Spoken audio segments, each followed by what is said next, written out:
নমস্কার, news live Bangla সাফ কথায় আপনাদের সকলকে স্বাগত। আমি সুপ্রীতি রয়েছে আপনাদের সাথে।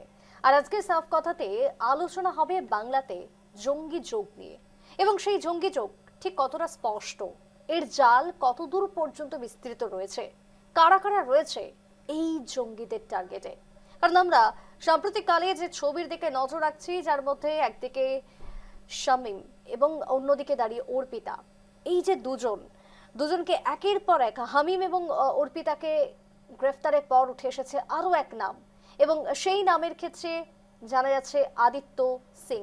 সব মিলিয়ে তিনজন এখনো পর্যন্ত জালে উঠলেও এই চক্রের পেছনে আর কারা কারা রয়েছে, কোন কোন মাথা রয়েছে, কেনই বা মুখ্যমন্ত্রীকে টার্গেট করা হলো, এবং তার পাশাপাশি কেনই বা হেভিওয়েট বা প্রথম সারির নেতারা ছিলেন এই হানি ট্র্যাপের মধ্যে।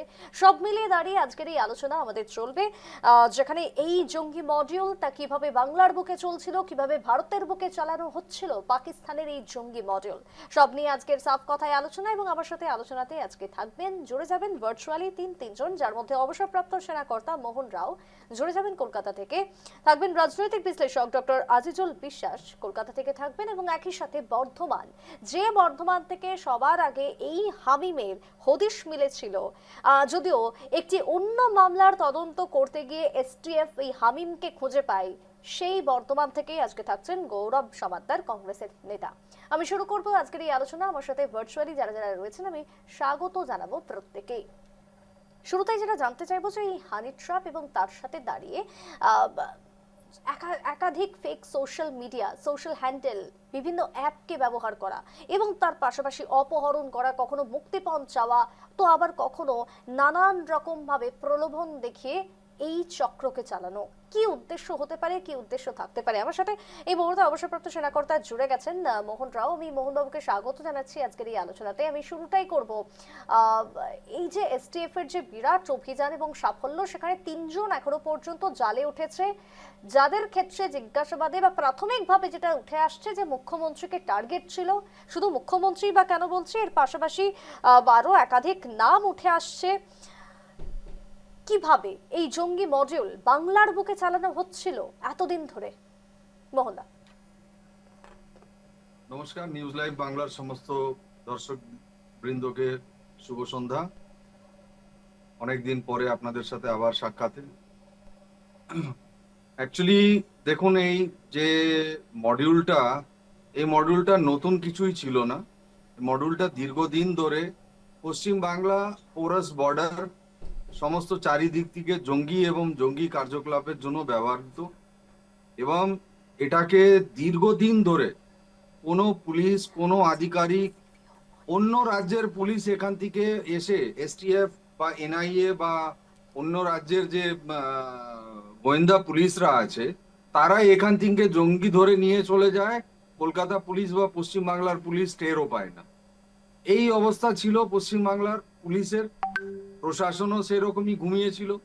তারা চোখ বন্ধ করে জেগে থাকতেন যে আমরা টহলদারি করছি, পাহারাদারি করছি, কিন্তু তার মধ্য থেকেই পশ্চিমবাংলার এই বর্ডার থেকে যে 464 কিলোমিটার যে বর্ডারটা ওপেন ছিল, সেখান থেকে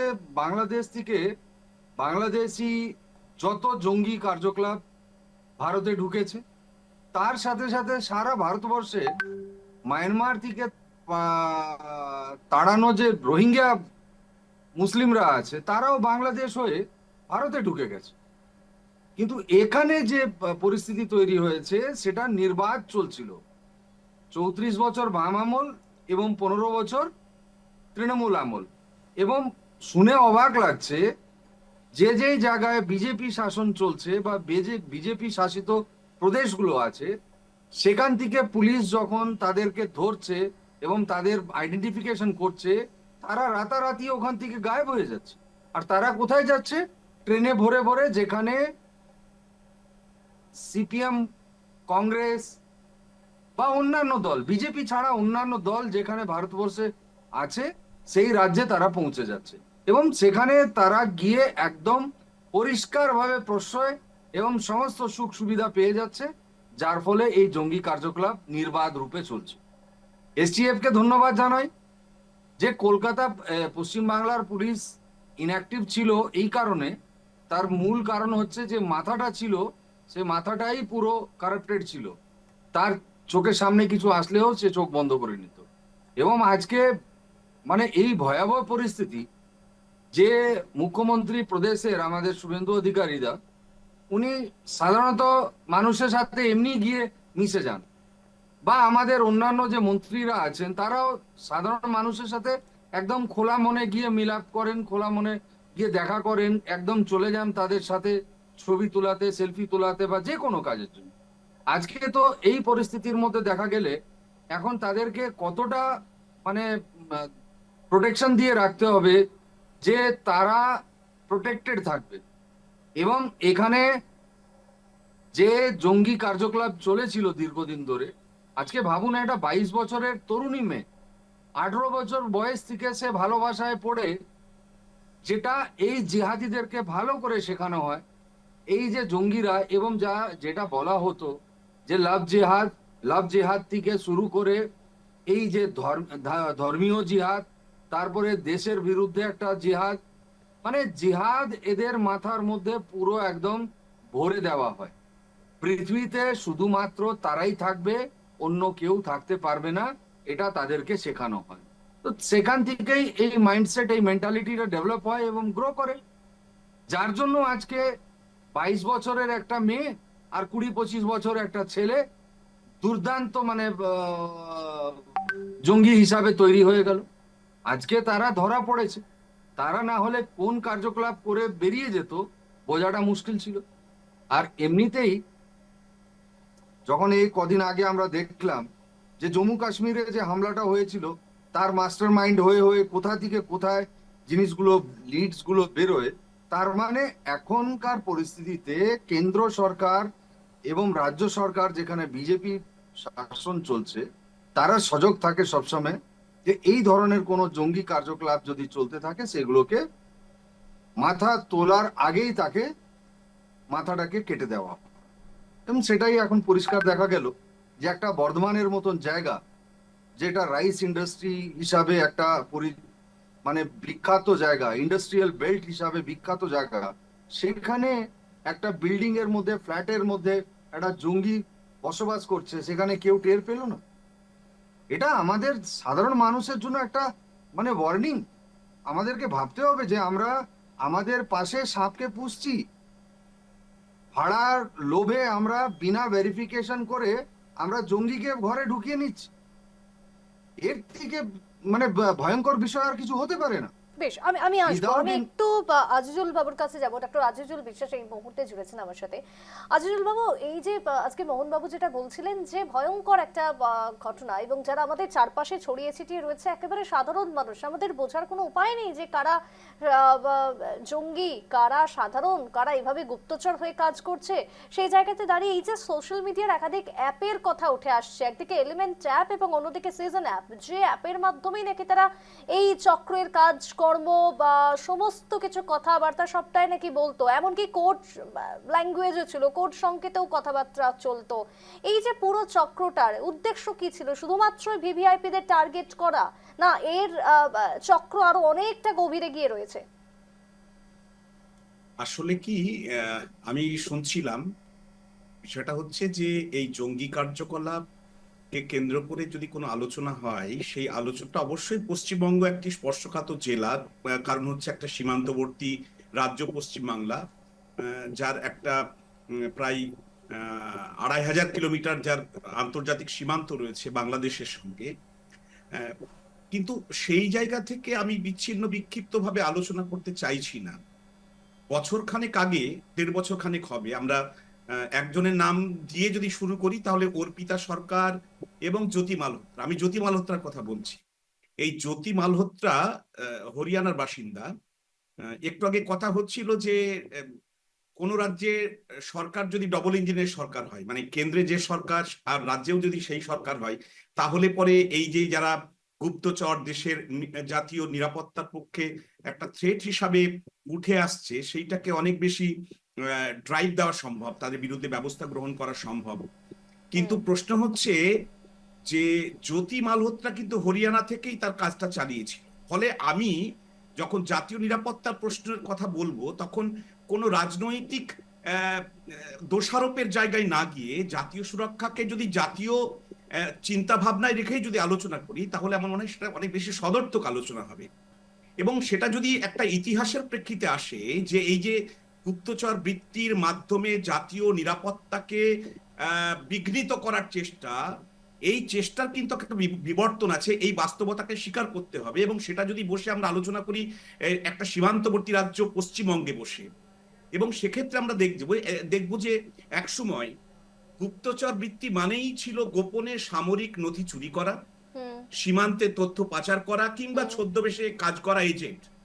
কিন্তু বর্তমান তথ্য প্রযুক্তির মানে ডিজিটাল ওয়ার্ল্ডে আমরা যখন বাস করছি, তখন কিন্তু আজকে যে আমাদের দেশের গোয়েন্দা সংস্থাগুলি কাজ করছে, হুম তাদেরকে শুধুমাত্র বন্দুকের ওই বদলে অন্যান্য বিষয়গুলোকে দেখতে হচ্ছে। সামাজিক যোগাযোগ, ডিজিটাল উপস্থিতি, মনস্তাত্ত্বিক কৌশল, এইগুলো কিন্তু বিদেশি, বিশেষ করে পাকিস্তানের কথাই যদি বলে, আমাদের শত্রু রাষ্ট্র পাকিস্তানের যে জঙ্গি নেটওয়ার্ক তৈরি করে আইএসআই আমাদের দেশের মধ্যে, ফলে শুধু সীমান্ত পাহারা দিলেই হবে না, বা সীমান্ত দিয়ে কারা ঢুকছে সেটা দিয়ে হবে না।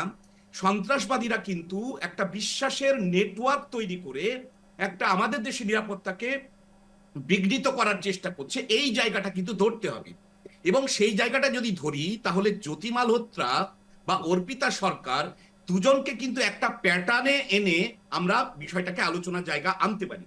এবং জ্যোতি মালহোত্রার ক্ষেত্রে আমরা যদি দেখি, বা অর্পিতা সরকারকে ভিত্তি করে বা হামিমকে কেন্দ্র করে যে ধরনের ঘটনা এখনো পর্যন্ত উঠে এসেছে, সেখানে আমরা দেখছি যে বিভিন্ন প্রভাবশালী ব্যক্তি ও প্রতিষ্ঠানের সঙ্গে যোগাযোগ করে তোলা, যেটাকে আমরা বলছি সোশ্যাল ইঞ্জিনিয়ারিং। অর্থাৎ অর্পিতা সরকারকে ঘিরে প্রকাশিত যে সমস্ত তদন্ত সংক্রান্ত প্রতিবেদন অলরেডি উঠে এসেছে অভিযোগ আকারে, সেখানে আমরা দেখব যে ধীরে ধীরে প্রশাসনিক, রাজনৈতিক এবং প্রভাবশালী মহলের সঙ্গে একটা সম্পর্ক তৈরি করার একটা প্রয়াস কিন্তু লক্ষ্য করা যাচ্ছে, যারা জাতীয় সুরক্ষার সঙ্গে প্রত্যক্ষ এবং পরোক্ষভাবে যুক্ত থাকছে। এই জায়গাটা গুরুত্বপূর্ণ, যেটাকে আধুনিক গোয়েন্দা ভাষায়, গোয়েন্দা কার্যকলাপে একে আমরা সোশ্যাল ইঞ্জিনিয়ারিং করি। এর মূল উদ্দেশ্যটা কি? এর মূল উদ্দেশ্য হচ্ছে সুরক্ষিত কম্পিউটার ভাঙা নয়। এর মূল উদ্দেশ্য হচ্ছে মানুষের মন, মানুষের বিশ্বাস, মানুষের সম্পর্কের পরিসরে প্রবেশ করা। এবং অনেক সময় আমরা দেখবো যে কঠোর নিরাপত্তা ব্যবস্থাকে প্রযুক্তি দিয়ে ভাঙার চেয়ে একজন পরিচিত মানুষের মাধ্যমে তথ্য বা প্রবেশাধিকার অর্জনটা অনেক বেশি বিশ্বাসযোগ্য হয় জঙ্গিদের কাছে বা সন্ত্রাসবাদী কার্যকলাপের সঙ্গে যুক্ত। সুতরাং এই যে পরিবর্তন, গুপ্তচর বৃত্তির যে পরিবর্তনটাকে বুঝতে হবে। শুধুমাত্র সীমান্তবর্তী যে সমস্ত বর্ডার হাট রয়েছে, বা যে গ্রামগুলো রয়েছে, বা সীমান্ত কারা পাহারা দিচ্ছে, সেটার উপরে আজকের দেশের জাতীয় নিরাপত্তার বিষয়টি, সে বাংলাদেশ আসাম সীমান্ত হতে পারে, বাংলাদেশ মিজোরাম সীমান্ত হতে পারে, বা বাংলাদেশ পশ্চিমবঙ্গ সীমান্ত হতে পারে। এই যে বিস্তৃত সীমান্ত রয়েছে বাংলাদেশকে কেন্দ্র করে, এবং বাংলাদেশে আমরা যদি আমরা এইভাবে আলোচনা করি, দেখবেন গত যে সাধারণ নির্বাচন হয়ে গেল, বাংলাদেশের সংসদ নির্বাচন, সেখানে সীমান্তবর্তী রাজ্যগুলোতে মৌলবাদী জামাতে ইসলামী ব্যাপকভাবে সাফল্য অর্জন করেছে। এটা আমাদের দেশের জাতীয় সুরক্ষার পক্ষে অত্যন্ত থ্রেট, কারণ তারা ভারত বিরোধী প্রচার কিন্তু অনবরত করে যাচ্ছে। আমরা তো এখন যেহেতু গ্লোবালাইজেশনে ওয়ার্ল্ড ভিলেজে বাস করি, সুতরাং বাংলাদেশে কি ধরনের কার্যকলাপ হচ্ছে, জামাতে ইসলামী কি ধরনের কার্যকলাপ করছে, সেগুলো আমরা মুহূর্তের মধ্যে জেনে যাচ্ছি। এবং সেই জামাতে ইসলামী যখন ভারত সীমান্তবর্তী তাদের জেলাগুলিতে তারা নির্বাচনী সাফল্য পাচ্ছে, সেটা যেমন গুরুত্বপূর্ণ বিষয়, সেই সঙ্গে সঙ্গে তথ্য প্রযুক্তির যুগে আমরা যে অ্যাসেট ডেভেলপমেন্ট বা মানব সম্পদ তৈরির মাধ্যমে ওটাকে কাজে লাগাচ্ছে। ওই মানব সম্পদের মাধ্যমে বিশ্বাসের নেটওয়ার্ক তৈরি করে আমাদের সুরক্ষা বলয়ে তারা ঢুকে আমাদের যে গোপন তথ্যগুলো, যেগুলো অত্যন্ত স্পর্শকাতর, যে অত্যন্ত সংবেদনশীল, সেইগুলোকে তারা আত্মসাৎ করার চেষ্টা করছে।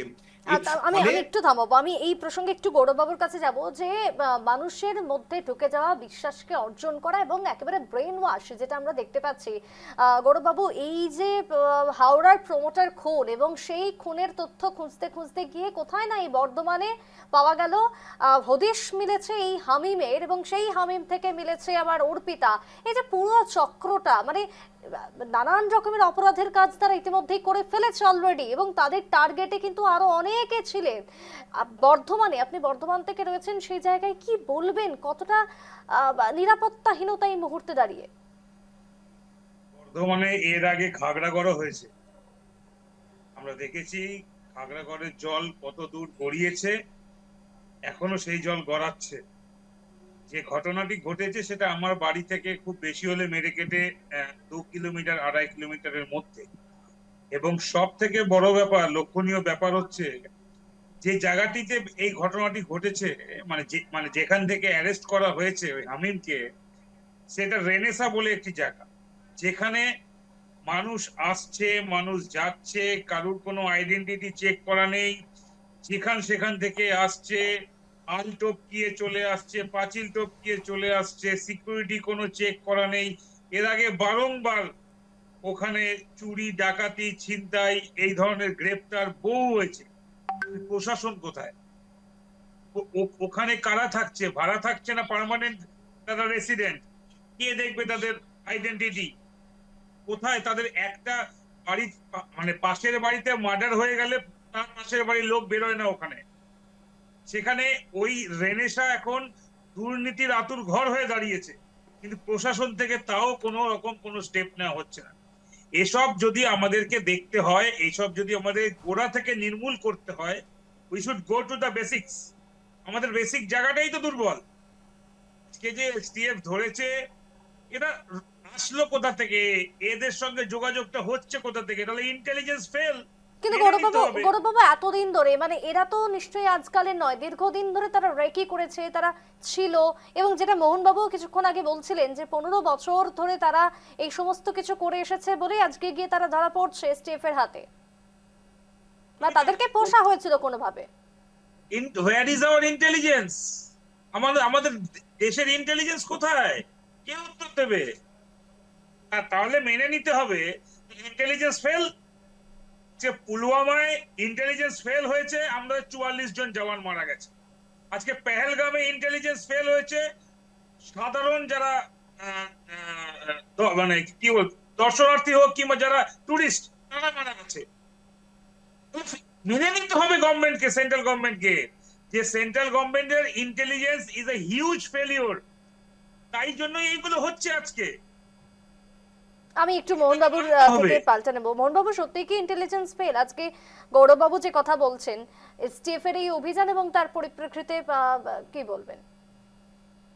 দেখুন, গৌরববাবু যেইভাবে গলা ফাটিয়ে বলছেন যে ইন্টেলিজেন্স ফেলিয়ার, তো ইন্টেলিজেন্স ফেলিয়ার তো সেদিন ছিল যখন 26/11 হয়েছিল।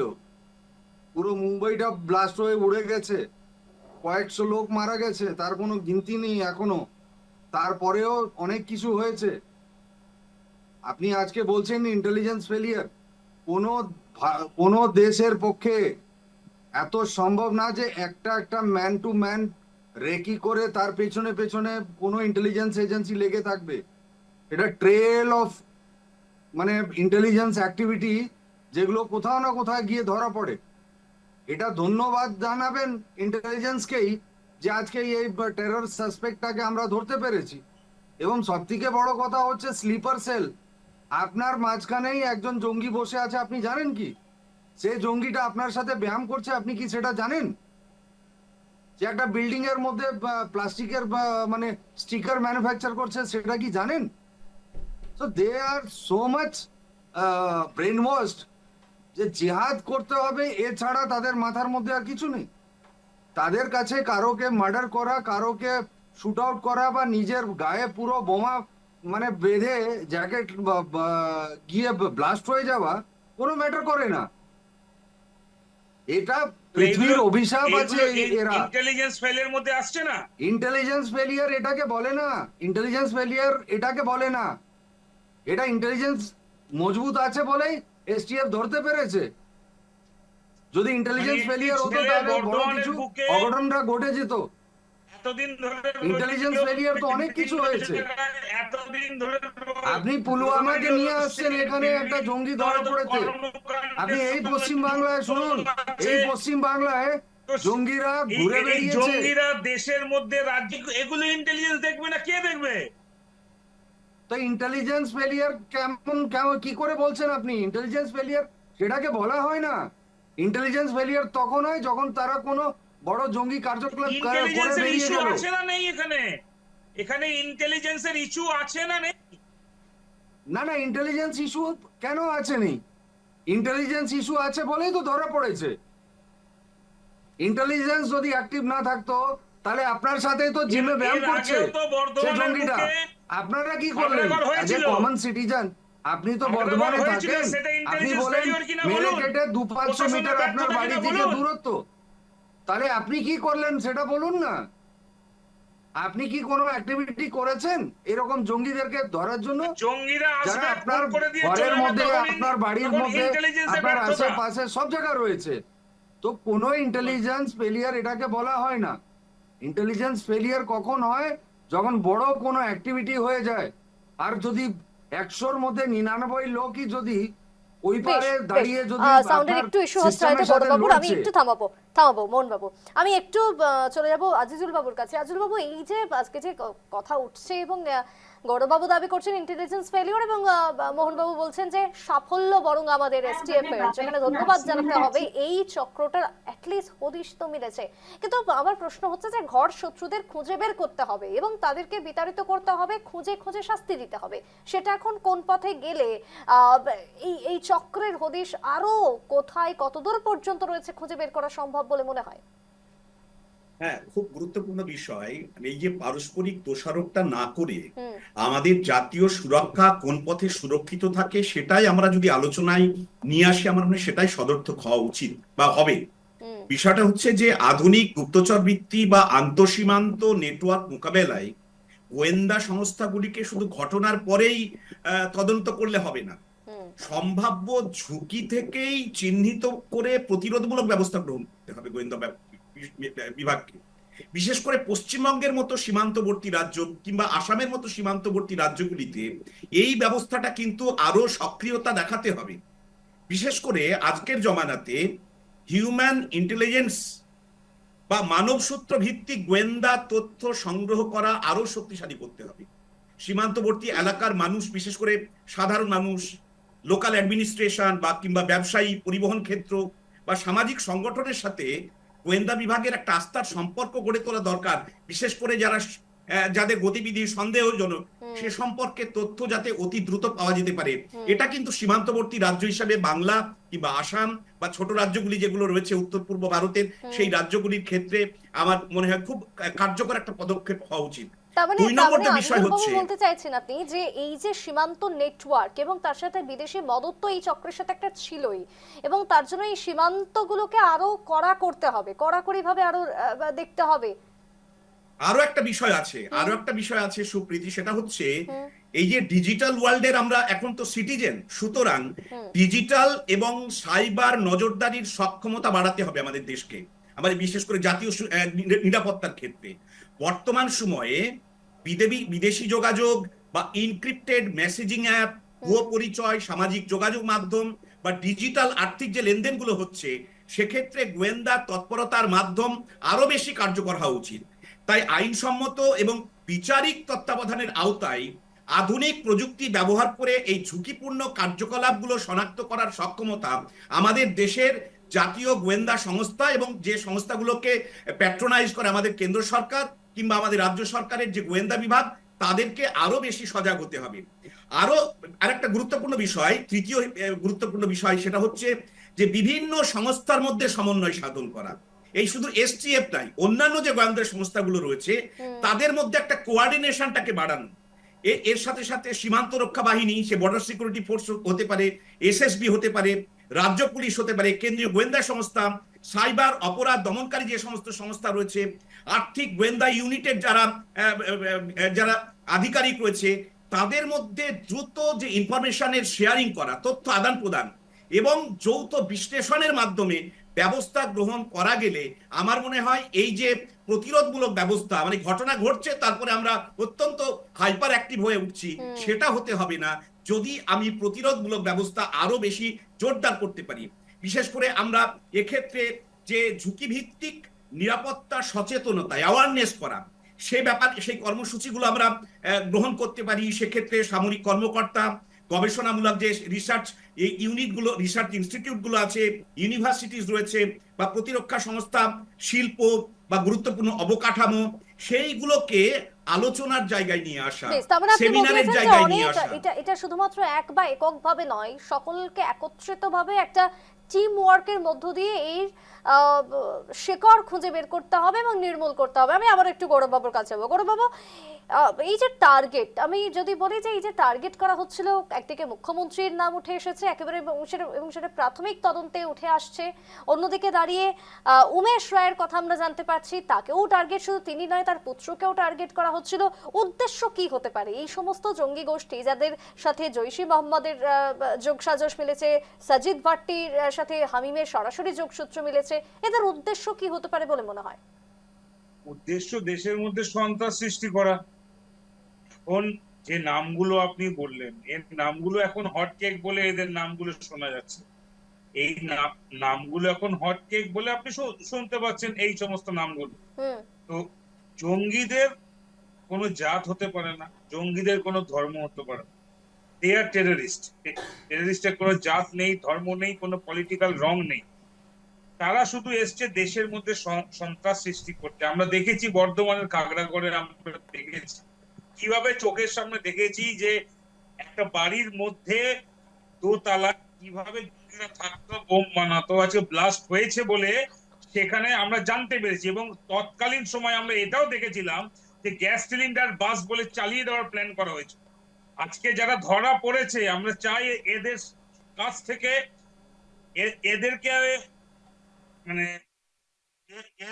যেমন আজমাল কাসাফকে ধরে বিভিন্ন তথ্য আনা হয়েছিল সামনে, পাকিস্তানকে বেনাকাব করা হয়েছিল, আজকে এই সমস্ত জঙ্গিদের কাছ থেকে আরো সোর্স বার করে যখন পাকিস্তানের সঙ্গে যোগ আছে, আবার পাকিস্তানকে বেনাকাব যেন করা হয়।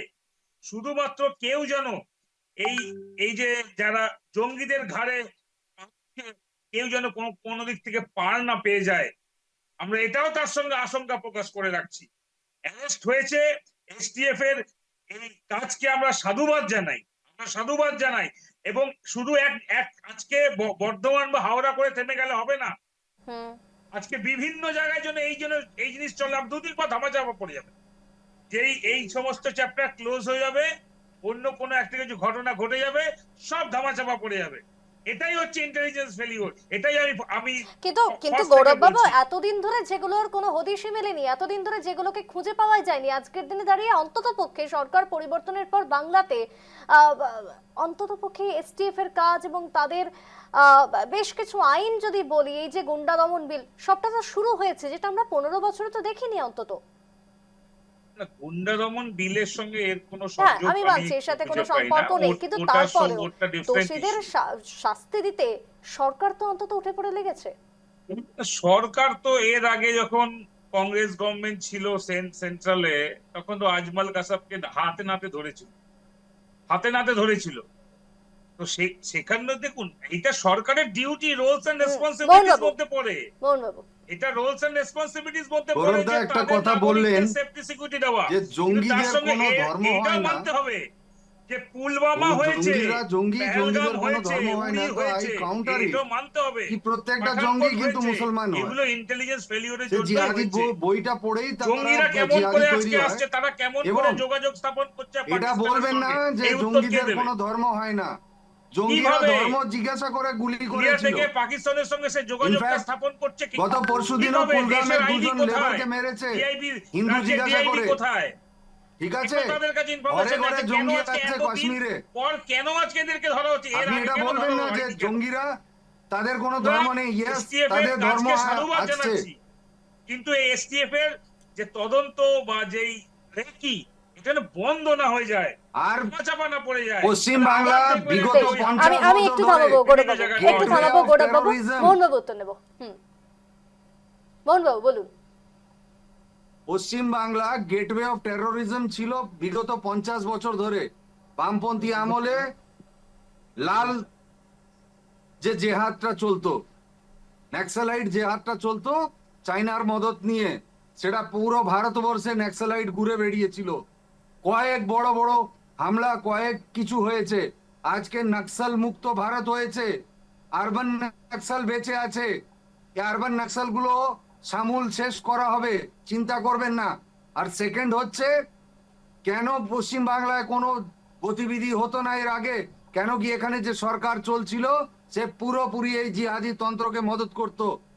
তারা জানে যদি ঘরে আগুন লেগে যায় তাহলে তারা ভারতে প্রবেশ করবেটা কি করে। তাদের যে মূল উদ্দেশ্য ছিল ডেমোগ্রাফিকে চেঞ্জ করা, সেই উদ্দেশ্যটা কি করে পূরণ হতো? তাই তারা পশ্চিম বাংলায় কিছু করতো না। আর প্রদেশের যে মুখ্যমন্ত্রী, সনাতনের যে মুখ হিসাবে যেইভাবে উনি লড়াই লড়েছেন, তাই উনি আজকে জঙ্গিদের টার্গেটে। উনি তো আমরা তো মনে করি সহজ সাপটা মানুষ, যে ডাইরেক্ট সবার সাথে মিলে মিশে যায়, মানুষের সাথে গিয়ে যোগাযোগ করে বসে। আমরা তো এখন ওনাকে আমার এই মঞ্চের মাধ্যমেই আমরা বলি, আমরা এমনিতেও বলেছি যে দাদা একটু সাবধান, কেন কি পরিস্থিতি এইরকম। আপনি বাংলাদেশি জিহাদি এবং পাকিস্তানি জিহাদিদের টার্গেটের মধ্যে রয়েছেন। আমরা ডিফেন্সের চাকরি করার সূত্রে আমরা জানি যে কোথায় কি হতে পারে। হাওড়ায় যে উমেশ রায়, উনি একজন প্রতিমন্ত্রী, ওনার ছেলেকে টার্গেট করে ওনাকে অ্যাটাক করার চক্রান্ত। আর সেই ছেলেটা যে হাকিম, যাকে ধরা পড়েছে বর্ধমানে, তার তো সবকিছু হাওড়ার মধ্যে রয়েছে। তো মোহনবাবু, এই যে শত্রুতা আজকের না, দীর্ঘদিনের।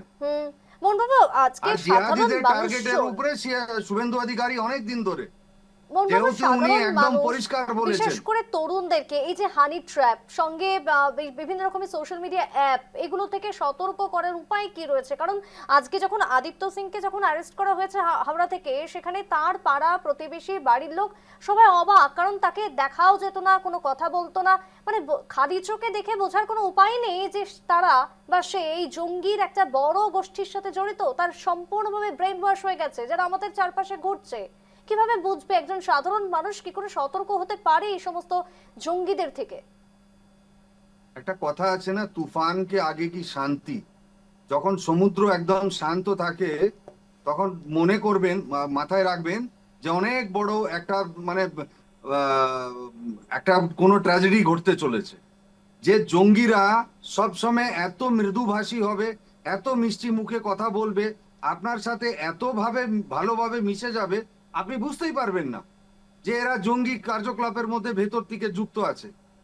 কেন কি তাদেরকে ওইভাবে ট্রেন করা হয়, তাদেরকে ওইভাবেই শান্ত শিষ্ট থাকার জন্য ভালো করে বোঝানো হয়, তাদেরকে মানুষের সাথে মিলেমিশে তাদেরকে এমন ভাবে বুঝিয়ে দেওয়া হয় যে তারা এ ছাড়া কিছু জানেই না।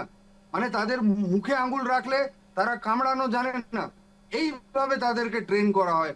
কিন্তু যে শেষের দিকে আপনি ভাবুন, একটা ডাক্তার বলুন, একটা ইঞ্জিনিয়ার বলুন, এই পড়াশোনা করেও যখন গায়ের উপরে পুরো বোমা নিয়ে জ্যাকেট ভরে যখন গায়ে ঝুলিয়ে নিচ্ছে আর গিয়ে ফেটে যাচ্ছে বোমা বিস্ফোট করে, তাহলে ভাবুন যে তারা কতটা র্যাডিক্যালাইজড, কতটা ব্রেন ওয়াশ। আমার বাড়ির ছেলে মেয়েকে আমরা কি সেইভাবে ব্রেন ওয়াশ করি? আমরা বলতে পারি আমাদের বাচ্চাকে কি যাও পাশের ছেলেকে কতল করো? এটা আমাদের ধর্মের মধ্যে নয়। আমাদের কাছে যারা আসে তাদেরকে আমরা শরণাপন্ন মনে করে তাদেরকে পরিত্রাণ করি। তবেই তো মোহাম্মদ গৌরীর সাথে 16 বার লড়াই জিতে মহারানা প্রতাপ তাকে যখন মাফি করলো, 17th টাইম যেদিন মহারানা প্রতাপ দুর্বল হলো সেই দিন তাকে বন্দি বনে বানিয়ে নিল। তো সেই জায়গায় আমরা আছি যে আমাদেরকে সজাগ থাকতে হবে। আমাদের ছেলে মেয়েগুলোকে যারা সোশ্যাল মিডিয়া এবং অন্যান্য মাধ্যমে আজকে যে ইংল্যান্ডে যে ঘটনাগুলো ঘটছে, যে গ্রুমিং গ্যাং, এই যে বাচ্চাগুলোকে বিভিন্ন ধরনের মাধ্যমে এই বিটিএস এ চাকরি পাইয়ে দেওয়া বা বিটিএস এ তোমাকে সাউথ কোরিয়া নিয়ে যাব, সেখানকার তোমাকে স্টার বানাবো, এই যে বাচ্চাদের মাথার মধ্যে জিনিসগুলো ঢুকিয়ে দেওয়া হচ্ছে। তো এখান থেকে আমাদের জেনারেশনকে সজাগ করতে হবে, আদারওয়াইজ আমরা কিন্তু ভয়ঙ্কর একটা পরিদৃশ্য দেখতে চলেছি।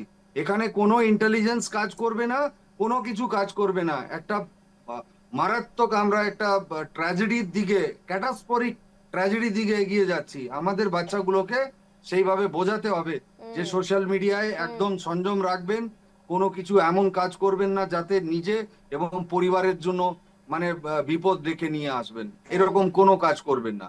কেন কি আপনাকে ভাবতে হবে যে স্লিপার সেল বলে যে একটা জিনিস আছে, যে স্লিপার সেলের মাধ্যমে প্রত্যেকটা জায়গায় জায়গায় জঙ্গিরা তৈরি আছে, তারা শুধুমাত্র স্কোপের জন্য অপেক্ষা করছে।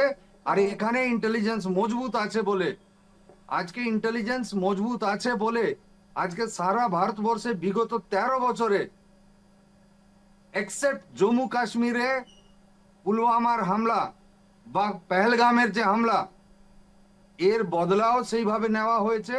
এটা একটা ফ্রিক ইনসিডেন্টের মতন ঘটেছিল, যেটাকে আবার গৌরববাবু কিছু পূর্ণভাবে বলছেন। মজবুত ভাবে উনি দাঁড় উনি করানো উনি হয়েছে কি বললেন? সিস্টেমটাকে, পুলওয়ামার যেখান থেকে বদলা নেওয়া সেরকম হয়েছে? কোনো জঙ্গি কার্যকলাপ আর না হতে পারে। এক্সকিউজ মি তো প্লিজ, আমার মতে এই সিস্টেমটাকে আমরা যতটা মজবুত করব, হ্যাঁ, আমরা সজাগ হব। আমরা দেখতেই চাই না আমি যে আমাদের with due বাড়ির respect সামনে to কে him, আমি মানে জানি না দোকান উনি কে কঞ্চি লাগিয়ে বলছেন। বসে গেল, কে With due ready respect to পাটিতে him, জিনিসপত্র নিয়ে কোন ঘুরছে, মুখে বলছেন? আমরা 2 পয়সা কম দামে পুলওয়ামার দেখি তার রিপোর্ট কাছে কোথায়? গিয়ে আমরা জিনিসপত্র কিনি। ও তৎকালীন ধীরে যে ধীরে ধীরে ধীরে সতপাল- আমাদের সাথে বন্ধু হয়ে যাচ্ছে, আমাদের সমাজে ঢুকে সতপাল যাচ্ছে, জি, I think তারপরে দেখা তার যাচ্ছে নাম যিনি ওই একজন গভর্নর জঙ্গি। ছিলেন, তার রিপোর্টটা সামনে আনা হয়েছিল। উনি কি করে বলছেন যে পুলওয়ামার বদলা হয়েছে? ও পুলওয়ামা বদলা কি করে, হয়নি? কিভাবে পেহেলগামে তাহলে কি উড়ি হয়েছে? আর পুলওয়ামার বদলা হয়নি? সার্জিক্যাল স্ট্রাইক আর এয়ার স্ট্রাইক কোথায় হয়েছিল? আমি একজন সেনাকর্তা হিসাবে বলছি, হাত বেঁধে রাখতো কংগ্রেসের সময়, একটা গুলি চালাতে পারতো না আমাদের সৈনা। না না এই না, না। মনমোহন সিং সরকারে যখন এমনি আমাদের একজন পাকিস্তানকে হাওলদারের মাথা কেটে নিয়ে গিয়ে কোথায় আগে? ফুটবল খেলেছিল, ভুলে গেছেন?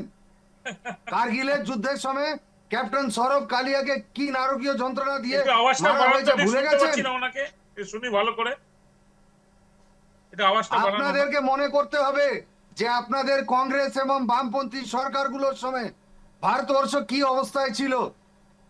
বামপন্থীরা বলছে? পুরো ভারতবর্ষকে ধ্বংস করে না, রেখে দিয়েছিল। এখানে ব্যক্তি গাদচিরলি আক্রমণ থেকে একের শুরু পর করে এক একে ছত্তিশগড়, অপরকে দোষারোপ সুকমা করা। বলুন, যাই বলুন। উনি কি বলছেন একটু শুনতে পেলাম না। না, ঠিক আছে। গৌরববাবু, উনি বিভিন্ন তথ্য তুলে ধরছিলেন, কংগ্রেস আমল হোক বা বাম আমল, এবং বর্তমানে যে পুলওয়ামার অ্যাটাক তার পাল্টা দিয়েছে ভারত সরকার, সেটাই উনি তুলে ধরছিলেন। আপনারটা বলুন। মাসুদ আজহারকে ছাড়তে পারে, তারা আবার কথা বলে কোন মুখে? যাদের জন্য কারগিল হয়েছিল, আজকে এত জওয়ান শহীদ হয়েছিল, তারা কোন মুখে কথা বলে এরা? ও কারগিল কাদের জন্য পুলওয়ামা হয়েছিল? করে আজকে ক্ষমতায় এসেছিল 2019 বিশ্বাস সালে, করা লজ্জা হলো, করে না? বিশ্বাসঘাত করা হলো। 44 জন জওয়ানকে শহীদ করে, আর আজকে যখন জওয়ানরা বলছে যে আমাদেরকে হেলিকপ্টারে নিয়ে যাওয়ার কথা, তাইকে বাই রোড নেওয়া হয়েছিল, সেই রিপোর্ট কোথায়? পুলওয়ামা রিপোর্ট কোথায়? কোন আনতে পারবে সামনে? হেলিকপ্টারের কথা বলছেন নরেন্দ্র দাদা? মোদী পারবে আনতে? অমিত আপনি শাহ কি পারবে? প্রত্যেকটা ডিফেন্স ট্রুপকে মিনিস্টার পারবে আনতে? হেলিকপ্টারে মুভমেন্ট কেন করাতে পুলওয়ামা পারবেন? রিপোর্ট আজ অব্দি সামনে আসেনি? করানো উত্তর দিতে পারবে যায়। কেউ? আপনি গেছেন জম্মু কাশ্মীর, উড়ি, পুলওয়ামার পুলওয়ামা, শহীদদেরকে সামনে ভদ্রবা, রেখে ভোট চেয়েছে নরেন্দ্র মোদী আসামে না, গিয়ে। আমি থামাবো। রাজৌরি, গৌরববাবু, আজকে আখনুর, আমাদের আলোচনা গেছেন পুলওয়ামা নয়, কোনোদিনও? আজকে আমাদের আলোচনা হচ্ছে একেবারে হামিম, অর্পিতা, সঙ্গে হচ্ছে আদিত্য, এই হানি ট্র্যাপ নিয়ে আজকে আমরা আলোচনা করছি। আমি একেবারেই অন্য টপিকে যাব না। আমি আবার গৌরব বাবু একটু ঘুরে আসবেন, এই জঙ্গি দিনগুলো মনে করবেন, ঠিক আছে? যেখানে সেনাকে পাথর দিয়ে মারা হতো, সেনারা যেভাবে আহত হয়েছিল, আজকে সেই জন্য আজকে ধারা 370 বিলোপ হলো, কাশ্মীর ভারতের অভিন্ন অঙ্গ হয়েছে। আজকে ছত্তিশগড়ের সুকমা থেকে নাক্সালাইট মুক্ত হয়েছে। আর পশ্চিমবাংলায় যে জঙ্গি একটা ধরা পড়েছে, মাথায় রাখবেন আগামী দিনে আর কোনো জঙ্গি খুঁজে পাবেন না পশ্চিমবাংলায়ও।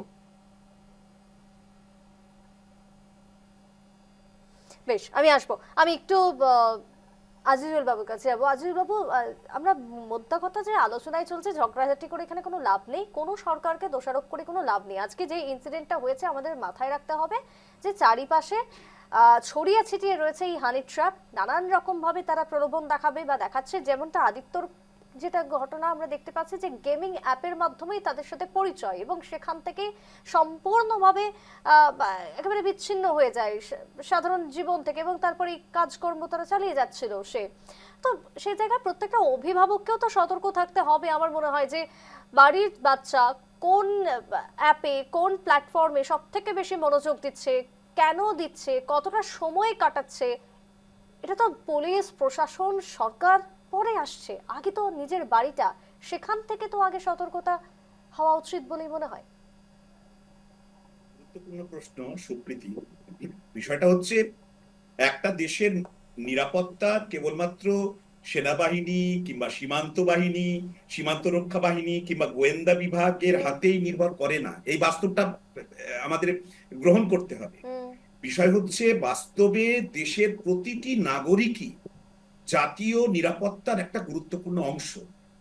আমি খুব অবাক হয়ে শুনছিলাম যে আমাদের দেশ ভারতবর্ষ হচ্ছে একটা প্লুরাল স্টেট। এর রিলিজিয়াস ভাষা থেকে শুরু করে বিভিন্ন বিষয়ে একটা ডাইভার্সিটি আছে। ফলে আমাদের এই যে 140 কোটির বেশি যে আমাদের ভারতের নাগরিক, এই নাগরিকদের যদি আমি ধর্মের ভিত্তিতে বিভাজন করি বা সম্প্রদায়ের ভিত্তিতে বিভাজন করি বা জাতিগত বিভাজন করি, তাহলে যে সমস্যাটা হবে, এবং আমি যদি একটা সম্প্রদায়, কোনো একটা বিশেষ সম্প্রদায়কে, গোটা সম্প্রদায়কে যদি আমি জঙ্গি হিসাবে ট্রিট করা শুরু করি, তাহলে কিন্তু প্রথমেই তাহলে মেনে নিতে হবে যে আমি আমার নাগরিক, আমার সহ নাগরিককে আমি সন্দেহ করছি। এই জায়গাটা থেকে বেরোতে হবে। অর্পিতা সরকার বা জ্যোতি মালহোত্রা কিংবা হামিম কিংবা এদের এই যে তথ্য প্রমাণ কাগজ বলবে, আমি একটা সম্প্রদায়কে, একটা বিশেষ সম্প্রদায়কে দাগিয়ে দিতে পারি না, সেটা আমি নিজের জাতীয় নিরাপত্তাকে কিন্তু লঘু করে দেখছি। বিষয়টা হচ্ছে যে আমরা বিশ্বজুড়ে এমন দেখেছি বহু সন্ত্রাসবাদী হামলা, বহু গুপ্তচর বৃত্তি, নাশকতা, সংঘবদ্ধ অপরাধ, তার প্রথম সূত্র যাদের কাছ থেকে পাওয়া গেছে তারা কিন্তু আমাদের মতো সাধারণ মানুষ, একদম সাধারণ মানুষ। আমি যদি 1962 সালের ভারত চীন যুদ্ধের কথা বলি, চীন যে ভারতবর্ষ অ্যাটাক করবে, এটা আমাদের কোনো গোয়েন্দা দপ্তর পাইনি, কিন্তু আমাদের আর্মি পাইনি, কিন্তু সেখানে মেষ চড়াতে যাওয়া একজন ওই উপত্যকার একজন সাধারণ একজন রাখাল বালক সেই খবরটা কিন্তু দিয়েছিল। আমি কথাটা এই কারণে বললাম, আমার দেশের যে জাতীয় নাগরিক, তাদেরকে একটা সামাজিক শক্তি হিসাবে ব্যবহার করতে হবে। আমরা যদি সামাজিক শক্তিকে স্ট্রং করতে না পারি, এই স্ট্রংটা তখনই হবে যখন আমি প্রত্যেকটা নাগরিক দেশের জাতীয় নিরাপত্তাকে প্রাধান্য দেবে, জাতীয় সুরক্ষাকে প্রাধান্য দেবে। তেমন ভাবে আমাদের দেশে যে নির্বাচিত সরকারগুলো আছে, সে পশ্চিমবঙ্গ সরকার হতে পারে, সে আসামের সরকার হতে পারে, সে কেন্দ্র সরকার হতে পারে, এই সরকারকে গণতান্ত্রিক যে নিয়ম, আমাদের যে সাংবিধানিক যে রীতি আছে, এই সংবিধানের যে ডিএনএ, সেই ডিএনএ হচ্ছে প্লুরালিটি, এই যে বহুত্ববাদ, এই বহুত্ববাদকে যদি আমরা গ্রহণ করতে না পারি, এটাকে যদি ধারণ করতে না পারি, আমি যদি বিশেষ একটা সম্প্রদায়কে দাগিয়ে দিই জঙ্গি বলে, তাহলে কিন্তু আগামী দিনের যে জাতীয় সুরক্ষার প্রশ্ন, যতই আমি ডিজিটালি আমি সাউন্ড হই না কেন, যতই আমার যে সীমান্ত রক্ষা ব্যবস্থা বা গোয়েন্দা ব্যবস্থা যতই আমি স্ট্রং করি না কেন, ওই শনি কিন্তু শনির ছিদ্র কিন্তু ঢুকে যাবে আমাদের একটা কথা পরিষ্কার যে আমরা যে রাজ্যই হোক না কেন, যে রাজনৈতিক দল থাকুক না কেন, যে রং থাকুক না কেন, সকলের মোটো হতে হবে যে দেশের নিরাপত্তা, জাতীয় স্বার্থ নিয়ে সকলকে একযোগে কাজ করতে হবে, তবেই গিয়ে দেশ নিরাপদ হবে, না হলে সম্ভব নয়। চলছে আজকে আলোচনা হামিম অর্পিতা, এই যে সম্পর্ক, এই যে হানি ট্র্যাপ, সেক্ষেত্রে একের পর এক নেতাদের, একের পর এক মন্ত্রীদের, সর্বোপরি শীর্ষ নেতৃত্বদেরকে টার্গেট করা, শুধু টার্গেটই নয়, দিনের পর দিন তাদেরকে নজর রাখা, গতিবিধি, তাদের সমস্ত কাজ কর্ম, কাগজপত্র সংগ্রহ করা, সবটাই চলছিল এই জঙ্গি গোষ্ঠীর, এবং যাদের সাথে পাকিস্তানের যে একটা সরাসরি যোগসূত্র ছিল, রয়েছে, তা প্রাথমিক তদন্তে উঠে এসেছে, তা পরিষ্কার হয়ে গেছে।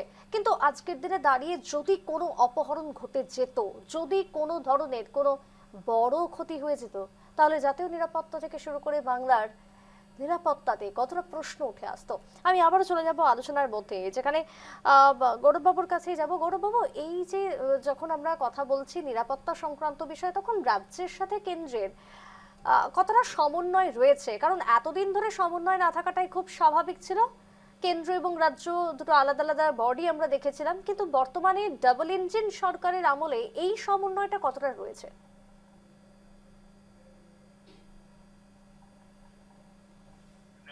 We feel proud for our country. নেশনের যখন ইন্টারেস্ট, সেখানে কে কেন্দ্র সরকার কে রাজ্য সরকার সেটা ম্যাটার করে না, সেটা কখনোই ম্যাটার করে না।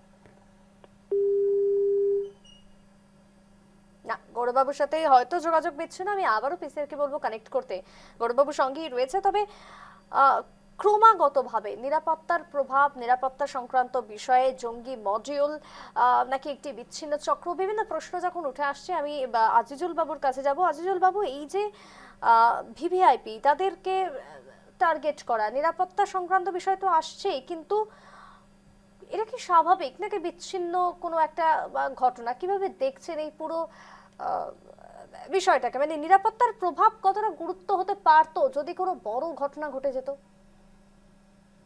মানে এই যে বড় বড় মানে রাজনৈতিক নেতারা যারা রাষ্ট্র ক্ষমতা পরিচালনার সঙ্গে যারা যুক্ত আছে ওতপ্রোতভাবে, সে আমাদের রাজ্যের মুখ্যমন্ত্রী হোক বা বাকি 28টা রাজ্যের মুখ্যমন্ত্রী হোক বা কেন্দ্রের প্রধানমন্ত্রী, কিংবা এটা তো ঘটনা আমাদের দেশে এই রকমের মানে বিখ্যাত সব যারা রাষ্ট্রপ্রধান, হুম। সে মহাত্মা গান্ধী থেকে শুরু করে ইন্দিরা গান্ধী, রাজীব গান্ধী বা পাঞ্জাবের বিয়ন্ত সিং, এই রকমের বিভিন্ন রাজ্যের মুখ্যমন্ত্রী কিংবা দেশের প্রধানমন্ত্রী এই জঙ্গি কার্যকলাপ, মানে রাজীব গান্ধী তো আমরা জানি যে তামিলনাড়ুতে তামিল এলটিটিদের হাতে তিনি নিহত হয়েছিলেন। ফলে এই ঘটনা নতুন নয় এবং এটা জাতীয় সুরক্ষার প্রশ্নে একটা বড় প্রশ্নচিহ্ন দাঁড় করায়, একদমই দাঁড় করায়। এবং রাজীব গান্ধীর হত্যার পরেও সেটা হয়েছিল যে কিভাবে রাজীব গান্ধী একটা নির্বাচনী প্রচারে ওইভাবে মানে মানে ওটা ট্র্যাজেডি ছিল ভারতবর্ষের ইতিহাসে আর কি। তো সেই রকমের ঘটনা এখনো যদি কোনো ঘটে, সেটা দেশের আভ্যন্তরীণ রাজনীতির নয়, গোটা দেশের সামগ্রিক যে ভাবনার ক্ষেত্রে একটা ব্যাপক পরিবর্তন আসে, এটা তো ঘটনা। আমরা চাইবো যে জাতীয় নিরাপত্তা এবং সুরক্ষা ব্যবস্থা এমন ভাবে হোক যেটা যুগোপযোগী। অর্থাৎ আজকে আমি যদি 1984 সাল কিংবা 1991 সালে যে রাজনৈতিক হত্যাকাণ্ডের ঘটনা ঘটেছিল জঙ্গিদের দ্বারা, সেইটা একই কায়দায় হবে। আর আজকে ডিজিটাল ওয়ার্ল্ডে এসে আমরা নতুন নতুন যে প্রকৌশলগুলো এসছে, সেই প্রকৌশলগুলোকে চিহ্নিত করা দরকার। আমি তো বলবো যে একটা সময় যুদ্ধ মানেই ছিল সীমান্তের সৈন্য, যুদ্ধ মানেই ট্যাঙ্ক বা যুদ্ধ বিমান বা ক্ষেপণাস্ত্রের লড়াই। কিন্তু আজকে প্রযুক্তির যুগে যুদ্ধের একটা বড় অংশে স্থানান্তরিত হয়েছে ডিজিটাল জগতে।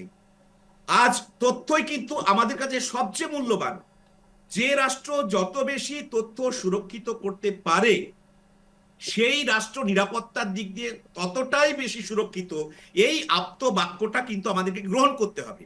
সেক্ষেত্রে সরকারি নথি বলুন, প্রতিরক্ষা সংক্রান্ত তথ্য বলুন, কিংবা বৈজ্ঞানিক গবেষণা, গুরুত্বপূর্ণ অবকাঠামোর যে তথ্য, আর্থিক লেনদেন, বিদ্যুৎ কিংবা যোগাযোগ ব্যবস্থার তথ্য, এমনকি কোটি কোটি নাগরিকের যে ব্যক্তিগত তথ্য, সেগুলোও ডিজিটাল মাধ্যমে যদি সংরক্ষিত না হয়, সেই জায়গা থেকেই কিন্তু আমাদের দেশের নিরাপত্তা আন্ডার থ্রেটের মধ্যে চলে আসবে। সুতরাং এইগুলোকে, এবং সেখানে মুখ্যমন্ত্রী কেন, প্রধানমন্ত্রী কেন, যে কোনো সাধারণ মানুষ এই সন্ত্রাসবাদীদের আক্রমণের শিকার হতে পারে। একটা যদি এই যে পুলওয়ামাতে যে ঘটনা ঘটলো বা পহেলগাঁওতে যে ঘটনা ঘটলো, সেখানে তো কোনো প্রধানমন্ত্রী মারা যাননি, কোনো মন্ত্রী মারা যাননি, কোনো রাজ্যের মুখ্যমন্ত্রী মারা যাননি। কি সেখানে মারা গেছেন কে? সাধারণ আমাদের দেশের, আমার আপনার মতো সাধারণ মানুষ, কিংবা আমাদের দেশে নিরাপত্তা পাহারা দিচ্ছে, নিরাপত্তা রক্ষার কাজে ডাইরেক্টলি ইনভলভ যারা, তারা কিন্তু নৃশংসভাবে খুন হয়েছেন, ওই নৃশংসভাবে তারা শহীদ হয়েছেন। এই জায়গাটা বুঝতে হবে দেশের। আমি শুধুমাত্র কোনো রাঘব বোয়ালকে সুরক্ষা নয়, গোটা দেশকে সুরক্ষা দিতে গেলে 140 কোটি মানুষের সুরক্ষার ব্যবস্থা করতে হবে। এবং সেটা করতে গেলে আজকের জমানায় দাঁড়িয়ে তথ্য নিরাপত্তাকে সুনিশ্চিত করতে হবে। এবং এই তথ্য নিরাপত্তার যে সুনিশ্চিতীকরণ, এবং আমি আমার রাজ্য পশ্চিমবঙ্গের প্রেক্ষিতে যদি বলি, তাহলে পশ্চিমবঙ্গের মতো একটি সীমান্তবর্তী রাজ্যে তথ্য নিরাপত্তা অত্যন্ত গুরুত্বপূর্ণ বিষয়। কারণ এখানে রয়েছে আন্তর্জাতিক সীমান্ত, এখানে রয়েছে প্রশাসনিক বিভিন্ন কেন্দ্রগুলো রয়েছে, জলবন্দর রয়েছে, স্থলবন্দর রয়েছে, রেলবন্দর রয়েছে, বিমানবন্দর রয়েছে, যেগুলো অত্যন্ত সংবেদনশীল জায়গা। সেই জায়গাগুলোকেও নিরাপত্তা বলয়ের মধ্যে আনা উচিত।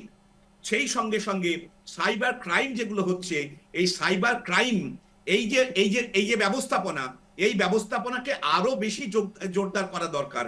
অর্থাৎ নির্যাস হচ্ছে এটাই যে ভারতবর্ষের যে জাতীয় সুরক্ষা, সেই সুরক্ষায় নিরাপত্তা ব্যবস্থাকে জোরদার করতে গেলে সীমান্তবর্তী রাজ্যগুলোকে যেমন সুরক্ষিত করা দরকার। আজকে এটা ঘটনা যে আমি কাটার তারের বেড়া দিয়ে বাংলাদেশের ওপার থেকে জঙ্গি আগমনের ক্ষেত্রে আমি হয়তো একটা প্রতিরোধ গড়ে তুললাম, ঠিক কথা, কিন্তু কোথাও না কোথাও এই তথ্য প্রযুক্তির দুনিয়ায় এই বর্ডার ক্রস করে আমরা দেখতে পাচ্ছি মগজের মানে ইন্টারলিঙ্কটা হয়ে যাচ্ছে, মস্তিষ্কের ইন্টারলিঙ্ক হয়ে যাচ্ছে। একটা বিষয় পরিষ্কার যে শুধুমাত্র সামরিক শক্তি নয়, এর সাথে প্রযুক্তিগত শক্তিটাকেও প্রয়োগ করতে হবে। গৌরববাবু, এই প্রযুক্তিগত নিরাপত্তাটা এই মুহূর্তে দাঁড়িয়ে কতটা প্রয়োজন, কতটা জরুরি বলে মনে হয়? অবভিয়াসলি আজকে সিবিআই বলুন, সিআইডি বলুন, আইবি বলুন, ডিআইবি বলুন, যে সকল এই যে আমাদের ইন্টেলিজেন্স বলুন বা প্রশাসন বলুন, হোয়াটএভার, তারা কিন্তু প্রযুক্তিটাকে কাজে লাগিয়েই কিন্তু আজকে এই সমস্ত কিছুর বিনাশ করছে। ঠিক আছে, তো সেখানে দাঁড়িয়ে technology is obviously something which matters, এবং টেকনোলজিক্যালি আমরা অবশ্যই অনেক দেশের থেকে অনেক ভালো জায়গায় আছি বলেই আজকে বিভিন্ন জায়গায় বিভিন্ন কিছু থেকে আমরা রক্ষা পাচ্ছি। তার সঙ্গে সব থেকে ম্যাটার অফ কনসার্ন যেটা আমরা দেখেছি, যে কোনো আতঙ্কি হামলা বা কোনো জঙ্গিদের অ্যারেস্ট এর আগেও তো হয়েছে, বর্ধমান থেকেই হয়েছে, জঙ্গিদের অ্যারেস্ট করা হয়েছে। আপনি বলুন আমার পয়েন্টটা কোথায় বুঝবেন? আমার পয়েন্টটা এসটিএফ কে সে অ্যারেস্ট করেছে, যে কি হয়েছে না হয়েছে পরের বিষয়। My point is very specific and clear. এই যে অ্যারেস্ট হলো, এই যে আজকে জঙ্গিদেরকে তুলে আনলো জিম থেকে কিংবা যেখান থেকে, এই হাওড়া থেকে আজকে, এরপর এই স্কুটনিটা বন্ধ হয়ে যাবে না তো? আমরা খাগড়াগড়ে দেখেছি এখনো সেখানে বহু লোক যাচ্ছে, যেখানে ভাড়া আসছে, সেখান থেকে আসছে। এই জায়গাটায় তো আমরা ফেল করছি, রিপিটেটিভ টাইমস মিস্টেকস হচ্ছে আমাদের ইন্টেলিজেন্স কে দিয়ে, সেই ভুলটাকে কাজে লাগাচ্ছে জঙ্গিরা। আজকে কেন বর্ধমানে বারবার করে কেন জঙ্গিদেরকে পাওয়া যায় ভাই? That means there is lack of intelligence in Bardhaman. এটা তো মানতে হবে আমাকে, এটা আমি কেন মানতে পারছি না? আজকে রাজ্যে কোন সরকার আছে, কেন্দ্রের সরকার আছে, মানে এটা ইররিলেভেন্ট। নেশনের কাছে কি রাজ্য কি কেন্দ্র সরকার সেটা ঠিক আছে, মানছি যে আগে কেন্দ্র আলাদা ছিল, রাজ্য আলাদা ছিল, কিন্তু যখন দেশের সওয়াল আসছে তখন কে কেন্দ্রে কে রাজ্যে সেটা ম্যাটার করে না। বেশ, একেবারে তাই। কে থাকছে, কোন দল, তা কোনোটাই ম্যাটার করে না। সব থেকে আগে এবং প্রথম যেটা দরকার সেটা হচ্ছে একযোগে দেশের বা জাতীয় নিরাপত্তা।